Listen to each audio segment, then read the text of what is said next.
Dans ce podcast, vous allez découvrir en fait un homme de 50 ans, pesant 370 livres, puis que sa vie maintenant tient qu'à un fil seulement parce qu'il a mis ses œufs toutes dans le même panier. Ladies and gentlemen, attention please, about to start the show, better take your seats. L'importance d'avoir un équilibre dans notre vie. Bonjour, je me présente Samuel Damo, je suis un passionné de l'entraînement, mais non seulement ça, de tout ce qui touche de près ou de loin la santé, car au final, c'est ce qu'on a de plus précieux.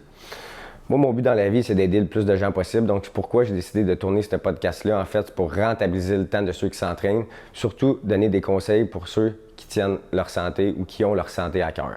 Aujourd'hui, je vais aborder un sujet que jamais j'avais porté attention avant, c'est l'importance d'avoir un équilibre dans notre vie. Ce que je veux dire par là, c'est est-ce que vous avez déjà remarqué à quel point certaines personnes, ils vont all-in dans une sphère de leur vie ou qu'ils mettent tous les œufs dans le même panier? Pour ma part, j'avais jamais porté attention à ça jusqu'à temps que même moi, j'y fasse face. Je me suis rendu compte que j'étais quelqu'un, un workaholic qu'on appelle, que pour vrai, je carbure à l'énergie, à l'adrénaline, je veux des projets, j'arrête pas d'en faire, j'arrête pas, c'est go, go, go, go, go. Puis à l'instant que j'ai une journée qui est normale, mais même là, c'est une journée sans arrêt. On dirait que je suis à la recherche d'adrénaline, de projets. Je veux y aller all-in. Puis je prends jamais vraiment le temps de comme step back un peu puis d'avoir comme un peu un équilibre. Vous allez un peu plus comprendre ce que je veux dire parce que je vais vous partager l'histoire d'un de mes clients qui s'appelle Phil, qui a 50 ans. Je vais vous raconter un peu son parcours de vie puis où présentement il est rendu. En fait, c'est un de mes anciens clients, excusez-moi. En fait, Phil, super simple, OK? C'est un homme il travaillait dans l'automobile. Pour ceux qui ont écouté mes anciens podcasts, c'est le père de Eric. En fait, Phil, sa job, c'était...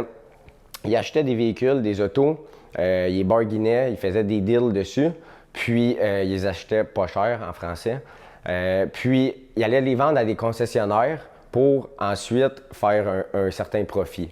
Donc, il passait toute sa journée dans un véhicule, puis c'était du matin au soir. Puis d'un sens, quand je parlais à Phil, j'étais comme, tu sais, pourquoi tu prends pas un peu de temps pour toi avec ton monde puis tout. Puis il me racontait combien il pouvait faire par semaine.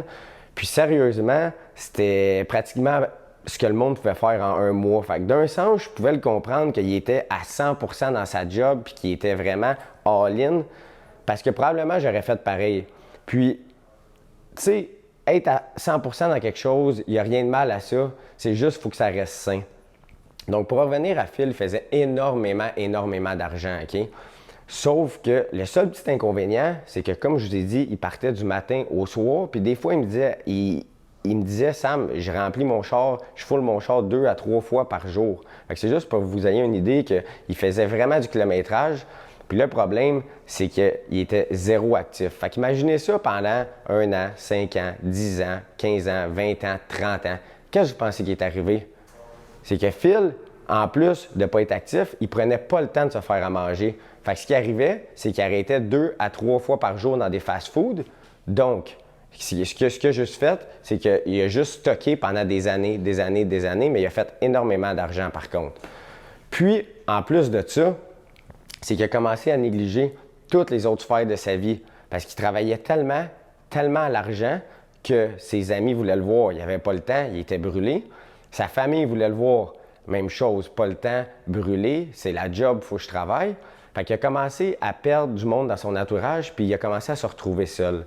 Donc oui, aujourd'hui, Phil, à 50 ans, il a énormément d'argent, mais en ce moment, il pèse 370 livres, comme je vous ai dit, puis sa vie tient qu'à un fil. Pourquoi pensez-vous? La réponse est super simple, c'est qu'il a tout mis son énergie dans une sphère de sa vie, c'est-à-dire faire de l'argent. Puis moi, Phil, c'était mon client, puis souvent c'est arrivé qu'il m'a cancellé parce qu'il était trop fatigué, que je l'appelais, il était encore à la job. Puis à un moment donné, je me suis dit, je lui ai dit, Phil, assis-toi pour vrai, il faut juste que je te montre la réalité en face, c'est quoi. Puis j'ai dit carrément mot pour mot, j'ai pas pris de gants blancs, puis croyez-moi, c'est un gars de 370 livres, 6 pieds 5, il aurait pu m'écraser n'importe quand, mais je lui ai dit juste la vérité. J'ai dit, gars, Phil, t'as 50 ans, tu pèses 370 livres, il faut que tu prennes ta vie en main, parce que si tu le fais pas là, ça va être fini. Tu vas juste quitter ce monde-là, puis tout ce que tu as fait, mais tu ne pourras même pas en profiter avec ta famille, avec les gens que tu apprécies. Puis il me dit exactement, mot pour mot, cette phrase-là.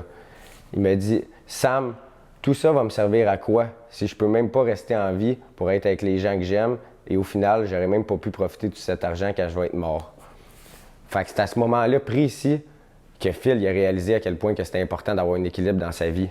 Parce que peu importe si tu as tout l'argent du monde, mais que tu n'as pas le temps pour passer, que tu n'as pas le temps nécessaire pour passer avec les gens que tu apprécies, ça n'aura servi à rien. Donc, ce que j'aimerais que vous reteniez de ce podcast, c'est que quand on réussit à avoir un équilibre dans notre vie, c'est là qu'on peut vraiment aller tirer le plein potentiel de notre capacité. Donc, j'espère que vous avez apprécié ce podcast. Pour tous les suivants, vous pouvez les écouter sur les plateformes suivantes, Spotify, YouTube, LinkedIn, IGTV. Donc, sur ce, je souhaite de passer une excellente journée. Are you ready?